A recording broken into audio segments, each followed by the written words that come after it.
పేరున హృదయపూర్వక నమస్కారాలు తెలియజేస్తా ఉన్నాను. కామారెడ్డి జిల్లాలో పోలీసులు అంతరాష్ట్ర నేర ముఠాను అరెస్ట్ చేశారు. ఇంటి చోరీ కేసు దర్యాప్తులో భాగంగా సీసీటీవీ ఫుటేజ్లు, సాంకేతిక ఆధారాలతో 5గురు సభ్యుల ముఠాను కామారెడ్డి రైల్వే స్టేషన్ వద్ద అదుపులోకి తీసుకున్నారు.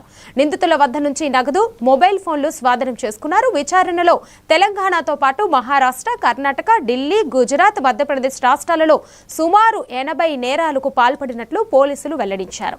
కేసును ఛేదించిన పోలీసు సిబ్బందిని ఎస్పీ రాజేష్ చంద్ర అభినందించారు.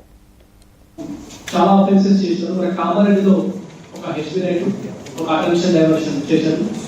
నిజామాబాద్లో 2 రాబరీస్, మళ్ళీ మిగతా జిల్లాలో, మిగతా రాష్ట్రాల్లో బల్లార్షా, చంద్రాపూర్ పోలీస్ స్టేషన్ కూడా మల్టిపుల్ కేసెస్ వీళ్ళపై ఉన్నట్టు తెలుసు. మన జిల్లాలో నిన్న రోజున ఒక 9 హెచ్బి రిపోర్ట్ అయింది.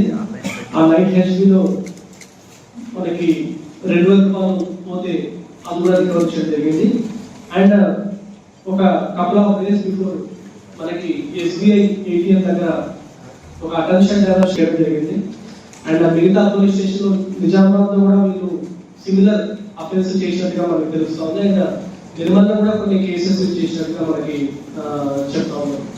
సో ఈ టీము వీళ్ళు అఫెన్స్ జరిగిన వెంటనే అయితే బస్సు కానీ లేకపోతే క్యాష్ కూడా రికవర్ చేయడం జరిగింది. ఈ ఆపరేషన్ లో చాలా అత్యంతమైన ప్రతిభ ప్రదర్శించిన డిఎస్పీ గారికి, inspector Narahari and Sai Krishna sub inspector and CCS సిబ్బంది కూడా నా తరఫున, డీజీ గారి తరఫున కూడా ప్రత్యేకంగా అభినందనలు. Thank you.